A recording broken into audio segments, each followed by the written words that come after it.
अस्सलाम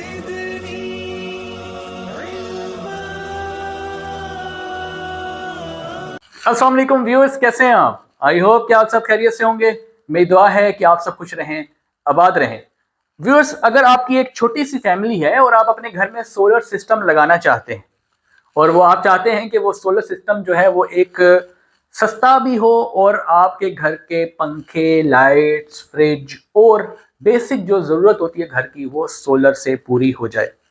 अगर आप एक ऐसा सोलर सिस्टम ढूंढ रहे हैं तो ये वीडियो आपके लिए है, क्योंकि इस वीडियो में मैं आपको ये बताऊंगा कि आपको छोटा सोलर सिस्टम कम पैसों में सस्ता कैसे इंस्टॉल करना है। क्या आपको एमपीपीटी परचेज करना चाहिए या आपको सोलर इन्वर्टर परचेज करना चाहिए? आपको कितने सोलर पैनल्स परचेज करने चाहिए? किस कंपनी के परचेज करने चाहिए? सोलर इन्वर्टर अगर लें तो किस कंपनी का लें? अगर एमपीपीटी चार्ज कंट्रोलर परचेज करते हैं तो किस कंपनी का परचेज करें? टोटल कितने पैनल्स लगेंगे, कितना लोड चलेगा और तकरीबन कितना खर्चा आ जाएगा, ये सारी की सारी बातें मैं इसी वीडियो में बताने वाला हूं। अगर आप चैनल पे नए हैं तो चैनल को जरूर सब्सक्राइब करें, वीडियो को दूसरों के साथ ज्यादा से ज्यादा शेयर किया करें ताकि एक आम आदमी तक ये सारी नॉलेज पहुंच सके। तो चलिए शुरू करते हैं। एक छोटी फैमिली के लिए सबसे पहले ये सोचना जरूरी है कि उसकी जरूरत क्या है, यानी उसके घर में लोड कितना है। सबसे पहले आपको यह पता होना चाहिए कि आपके घर का लोड कितना है। अगर आपके घर में सिर्फ फैंस हैं, सपोज आपके पास जो हैं वो घर में 220 वोल्ट वाले जो हैं वो 2 पंखे हैं या मैक्सिमम 3 पंखे हैं, ठीक है, या 4 पंखे हैं। अगर तो मैं कहता हूं 2 से 4 पंखे हैं, आपके पास 220 वोल्ट वाले फैन लगे हुए हैं घर में और आपके पास तकरीबन लाइट्स जो हैं वो भी 6 से 8 लाइट्स चलें, 6 से 8 लाइट्स यानी बल्ब्स कह लें आप, आपके पास 220 वोल्ट वाले बल्ब हैं 6 से 8, ठीक है। अमूमन एक छोटे घर में ये फैंस और लाइट एक जरूरी लोड होता है जिसके लिए हमने घर में अपने यूपीएस इंस्टॉल किया होता है। यानी जब लोड शेडिंग होती है तो ये फैन और लाइट्स जो हैं वो उस लोड शेडिंग के केस में जो है वो हमारा साथ दे रहे होते हैं। अब हम चाहते ये हैं कि ये फैंस और लाइट्स हमारा सोलर पर शिफ्ट हो जाए, यानी डे टाइम में हम सूरज की रोशनी से ये पंखे और लाइट्स फ्री में चलाएं ताकि हमारा बिजली का जो बिल है वो कम हो जाए। तो ऐसी फैमिली जो सिर्फ अपने घर में जिसके यूपीएस लगा हो, पहले से यूपीएस लगा हो और सिर्फ पंखे और लाइट्स को वो सोलर पे करना चाहते हो और डे टाइम में जो सूरज की रोशनी है उससे अपने घर का लोड चलाना चाहते हो, ये लोड जो मैंने मेंशन किया है, तो उनको चाहिए कि वो एमपीपीटी लगा लें। Maximum power point tracking device होती है बेसिकली ये, यानी कि वो मैक्सिमम पावर को ट्रैक करती है, यानी सोलर पैनल से ज्यादा पावर जो है वो हासिल करने की कोशिश करती है। उस पॉइंट को ट्रैक करती है जहां से पावर ज्यादा मिलेगी, क्योंकि करंट और वोल्टेज की कर्व में उस पॉइंट को पकड़ती है जहां पावर ज्यादा मिलेगी, क्योंकि पावर का फार्मूला होता है P = I × V, यानी करंट इंटू वोल्टेज। यानी कि जब सोलर पैनल होता है उसकी हम जो करंट वोल्टेज कैरेक्टरिस्टिक्स जब हम ड्रॉ करते हैं तो उसमें उस पॉइंट को ये डिवाइस ट्रैक करती है जहां से हमें ज्यादा से ज्यादा पावर मिले, इसलिए इसको कहते हैं maximum power point tracking device, right. ये वो बंदा लगाए, ये वो फैमिली लगाए जिसके घर में पहले से यूपीएस लगा हुआ है और वो अपने फैंस और लाइट्स जो हैं वो सोलर पर करना चाहते हैं, यानी डे टाइम में सोलर से फायदा उठाना चाहते हैं। लेकिन व्यूअर्स, अगर आपके घर में यूपीएस नहीं है, राइट, और आप फैंस और लाइट्स चलाना चाहते हैं तो फिर, और मोटर और फ्रिज चलाने का इरादा सोलर पर नहीं है क्योंकि आपका बजट कम है, तो बजट कम होने की वजह से फिर आप जो है वो यूपीएस अलग और एमपीपीटी अलग परचेज ना करें। फिर आप क्या परचेज करेंगे? फिर आप जो है जैसे एक एनएस का इन्वर्टर आ रहा है, सोलर इन्वर्टर एनएस का, ठीक है, एनएस का एक सोलर इन्वर्टर आ रहा है, उसके अंदर बिल्ट इन एमपीपीटी और यूपीएस ये दोनों का कॉम्बिनेशन मौजूद है। वो सोलर इन्वर्टर है, ये 2 सोलर पैनल्स को 580 वाट के सपोर्ट करेगा और आराम से आपके घर के 4 पंखे 8 लाइट्स जो हैं वो चल सकते हैं, राइट। ये उस बंदे के लिए मैं सजेस्ट कर रहा हूं जिसके घर में यूपीएस नहीं है, या तो यूपीएस बहुत पुराना हो चुका है, यानी आप देख रहे हैं कि यूपीएस अब चेंज होने वाला है, यानी बहुत पुराना है, किसी वक्त भी खराब हो सकता है, या वो साथ नहीं दे रहा, आपका लोड नहीं उठा रहा, तो फिर बजाय ये कि आप यूपीएस एक अलग परचेज करें, एमपीपीटी अलग परचेज करें, आपको चाहिए कि ये दोनों का कॉम्बिनेशन यानी एनएस का इन्वर्टर परचेज कर लें। लेकिन याद रखें कि ये एनएस का इन्वर्टर अगर आप 12 वोल्ट में जब परचेज करेंगे सिंगल बैटरी वाला, तो इसके साथ मैक्सिमम 2 सोलर पैनल 580 वाट के आप लगा सकते हैं। ये आपने ज़हन में रखना है, इससे ज्यादा नहीं लगा सकते। लेकिन अगर आपने फ्रिज भी चलाना है साथ, यानी एक ऐसी फैमिली है जो चाहते हैं कि फ्रिज भी चला लें, यानी मीडियम साइज का जैसे एक फ्रिज है, 4 पंखे हैं, 8-10 लाइट्स हैं, तो फ्रिज को भी अगर इंक्लूड करना है तो जाहिर है पैनल फिर 2 नहीं होंगे, पैनल फिर 3 होने चाहिए। अब आप पूछेंगे क्या 2 पैनल पे फ्रिज नहीं चलता? 2 पैनल पे फ्रिज चलता है, मगर सिर्फ पीक आवर्स में, यानी कि जब गर्मी बहुत तेज होती है, धूप ज्यादा तेज होती है, उस दिन चलेगा। जिस दिन धूप हल्की होगी उस दिन फ्रिज नहीं चलेगा, ये प्रॉब्लम आती है। लिहाजा रिकमेंड ये किया जाता है कि 3 पैनल लगाएं ताकि आपको ज्यादा प्रॉब्लम ना हो, क्लाउडी वेदर भी हो तो आपका फ्रिज बंद ना हो, और अर्ली मॉर्निंग में भी फ्रिज आपका चले, और थोड़ा इवनिंग में भी जाकर 3-4 बजे भी आपका फ्रिज चले। तो इस केस में आपको 3 पैनल लगाने के लिए डेफिनेटली फिर थोड़ा सा सोलर इन्वर्टर अच्छा लगाना पड़ता है। अब वो कौन सा इन्वर्टर है जो कम बजट में आ जाए और एक छोटी फैमिली उसको अफोर्ड कर पाए, 3 पैनल लगा के या 4 पैनल लगा के वो अपना छोटा मोटा घर का लोड चला लें। अब मैं उस इन्वर्टर का आपको बताता हूं। वो इन्वर्टर है जी PV2500। अब ये ज़्यूनिक कंपनी का भी है PV2500। इसके अलावा डिलेक्स में भी आपको मिल जाएगा PV2000। इसी तरीके से प्राइमेक्स कंपनी में भी आपको ये मिल जाएगा इस रेंज के अंदर, जिसमें 4 पैनल लग जाते हैं। इसी तरह सोलर मैक्स में भी मिल जाएगा, राइट। तो और भी बहुत सारी कंपनीज आप मार्केट में हैं, लेकिन जो अभी मैंने 4 कंपनीज बताई हैं इनके अच्छे इन्वर्टर हैं इस रेंज के अंदर। PV2500, PV2200, PV2000, इस तरह के इन्वर्टर आप परचेज कर लें। ये इन्वर्टर जो है पूछेंगे आप कितने का आएगा, ये इन्वर्टर जो है तकरीबन 65,000 से लेकर 70,000 के बीच में इसकी प्राइस होती है। और अगर आप ये एमपीपीटी लेते हैं तो एमपीपीटी जो है, जो अच्छा एमपीपीटी है, वो तकरीबन 32,000 का मिलेगा, जो अच्छा है, जो 1 साल वारंटी के साथ है। जो वारंटी के बगैर एमपीपीटी है वो तो आपको 12 से 15,000 का भी मिल जाएगा, लेकिन वो वारंटी के बगैर होते हैं और वो नॉन हाइब्रिड होते हैं। जो हाइब्रिड एमपीपीटी होते हैं वो अच्छी प्राइस में होते हैं क्योंकि उनकी 1 साल की कंपनी की वारंटी होती है। तो एमपीपीटी जब भी परचेज करें कोशिश करें कि हाइब्रिड परचेज करें, 1 ईयर वारंटी वाला परचेज करें। और अगर आप अफोर्ड नहीं कर सकते फिर आप नॉन हाइब्रिड। अब आप ज़ाहिर है पूछेंगे कि भाई नॉन हाइब्रिड में कौन सा लें, तो नॉन हाइब्रिड में आपके पास एनर्जी कंपनी का है, फोर्स कंपनी का अच्छा इन्वर्टर है। तो जो कंपनी जो है वो आपको कम से कम 6 माह की वारंटी दे दे, कोशिश करें कि उस कंपनी का आप परचेज करें। अच्छा, अब अगर आपके घर में यूपीएस लगा है तो मैं दोबारा से बता रहा हूं, तो फिर आपको एमपीपीटी की तरफ जाना चाहिए। यूपीएस खराब होने की कंडीशन में है तो फिर, और बजट भी ज्यादा नहीं है, पैनल भी 2 से ज्यादा नहीं लगाने हैं, तो फिर एनएस की तरफ जाना चाहिए।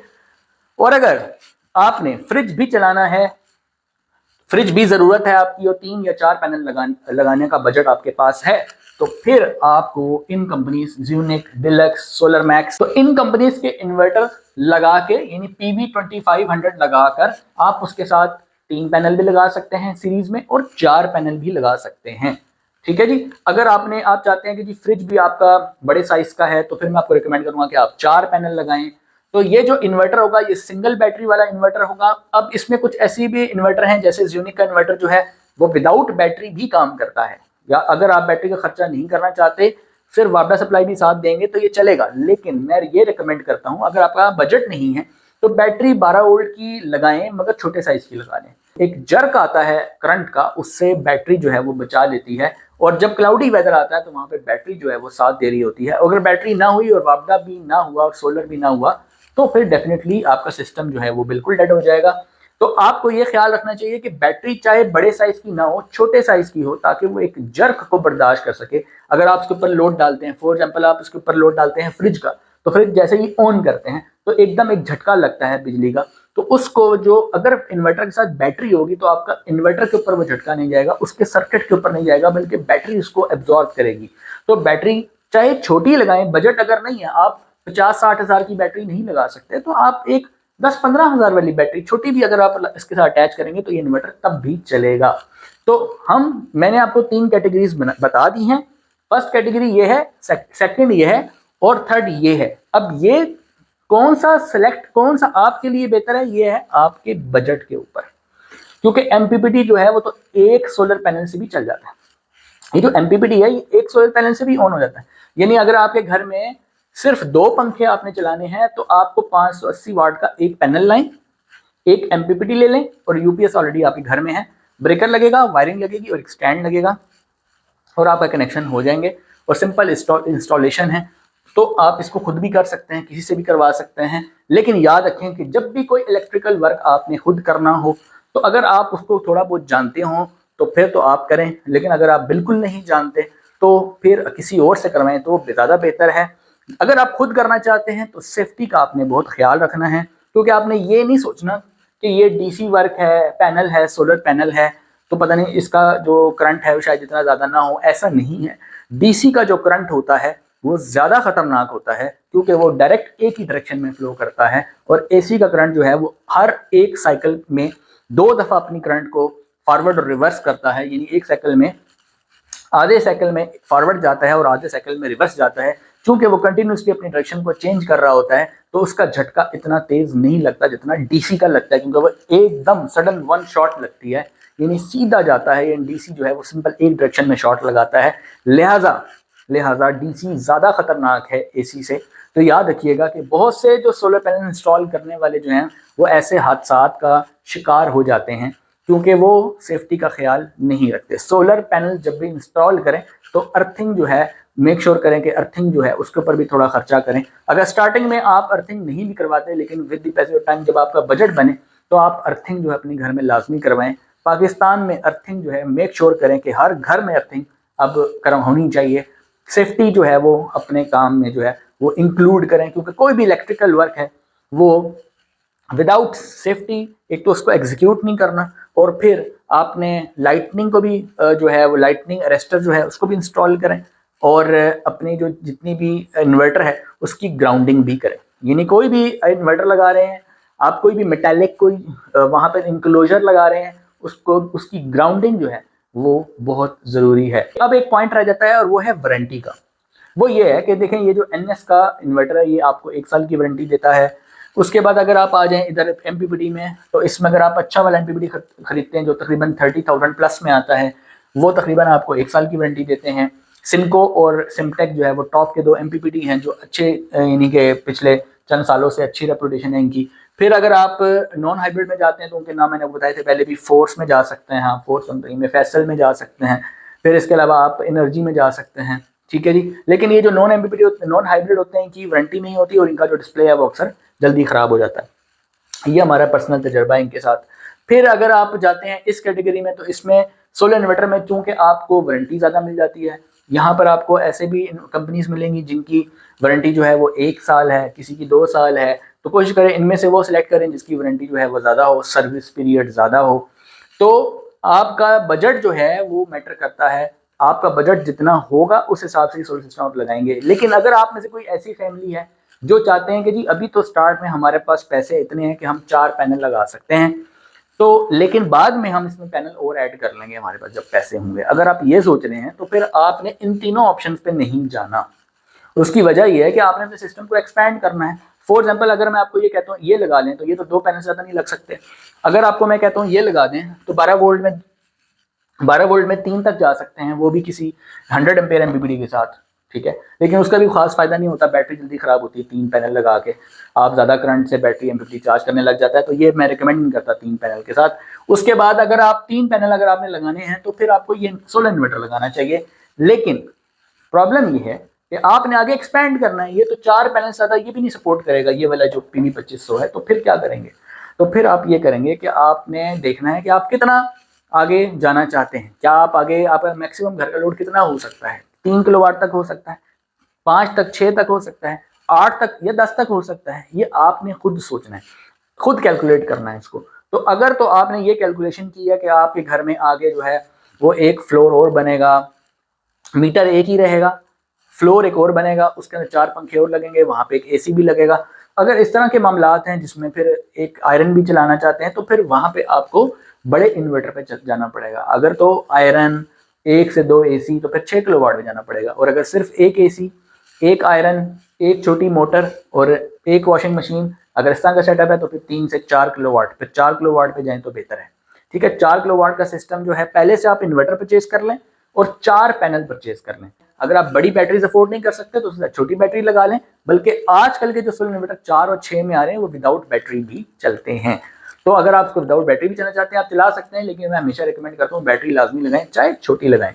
अच्छा जी, अब ये है कि जब आपने वो इन्वर्टर ले लिया तो उन इन्वर्टर ज्यादातर जो इन्वर्टर मार्केट में आ रहे हैं वो 2 सोलर पैनल से भी स्टार्ट हो जाते हैं, और कुछ ऐसे हैं जो 4 सोलर पैनल से नॉर्मल ऑपरेशन करते हैं, यानी 4 पैनल उनके साथ जरूरी होते हैं। तो स्टार्टिंग में 4 लगा लें, बाद में जो इतनी गुंजाइश रखें, क्योंकि 4 किलोवाट के साथ 8 पैनल लग जाते हैं। तो इसमें क्या होगा, स्टार्टिंग में आपका खर्चा कम होगा, लेकिन बाद में जब आपका बजट बनेगा तो उसमें आप 4 पैनल और भी ऐड कर सकते हैं। अमीन आप 2-2 करके भी कर सकते हैं, 1-1 करके भी कर सकते हैं, क्योंकि सारे सीरीज में लगने होते हैं। तो लिहाजा देखें, जब भी सोलर सिस्टम आपने लगाना है तो पहले आपने मैथमेटिकल कैलकुलेशन करनी है, अपना पहले पूरा जो है वो आपने एनालिसिस करना है कि मेरा घर में कितना लोड है, मैं मैक्सिमम आगे का मैं क्या प्लान रखता हूँ। आप आगे की पहले सोचते हैं कि मैं आगे का क्या प्लान रखता हूँ। अगर मैं ये चीज़ें ले लेता हूँ और बाद में मैं बड़े इन्वर्टर पे जाता हूँ तो ये तो मेरे लिए बेकार हो जाएंगी और ये मेरे पैसे ज़ाया करेंगी। तो आपने पहले से सोचना है। और अगर आप कहते हैं नहीं मैंने बस इतना ही सोलर सिस्टम लगाना है, बस मेरी इतनी ही गुंजाइश है और आगे मेरा कोई इरादा नहीं है, मैं चाहता हूँ बस मेरे घर के पंखे लाइट्स जो हैं वो खाली सोलर पे डे टाइम में जो है फ्री हो जाएं विदाउट एनी फर्दर थिंकिंग, आप डेफिनेटली इन 2 ऑप्शन के ऊपर जा सकते हैं। यूपीएस है तो इस पर, यूपीएस नहीं है तो इस पर, ठीक है। और अगर आप लॉन्ग टर्म प्लानिंग करते हैं तो you should go for a solar inverter. और अगर सोलर इन्वर्टर कौन सा, वो भी मैंने सारा एक्सप्लेन कर दिया है। तो आई होप के व्यूअर्स ये वीडियो जो है वो आपके लिए हेल्पफुल हुई होगी। इस तरह की मजीद वीडियोस आपके लिए आएंगी, चैनल के साथ जुड़े रहिए। चैनल पर अगर आप नए हैं तो चैनल को जरूर सब्सक्राइब करना है, आपने दूसरों के साथ ज़्यादा से ज़्यादा शेयर करना है, और इसलिए शेयर करना है सदका जारिया समझ के शेयर करना है, क्योंकि लोगों को सोलर की ज़रूरत है। लोग अपने घरों में सोलर लगा रहे हैं, उनको इतनी नॉलेज नहीं है, उतनी समझ नहीं है कि कितने पैनल लगेंगे, क्या लगाना चाहिए, कैसे लगाना चाहिए, कितना खर्चा होगा। अगर आप ये सारी वीडियोस उन तक पहुंचाएंगे तो ये सदका जारिया होगा आपके लिए। मिलते हैं नेक्स्ट वीडियो में, तब तक के लिए अल्लाह हाफिज़।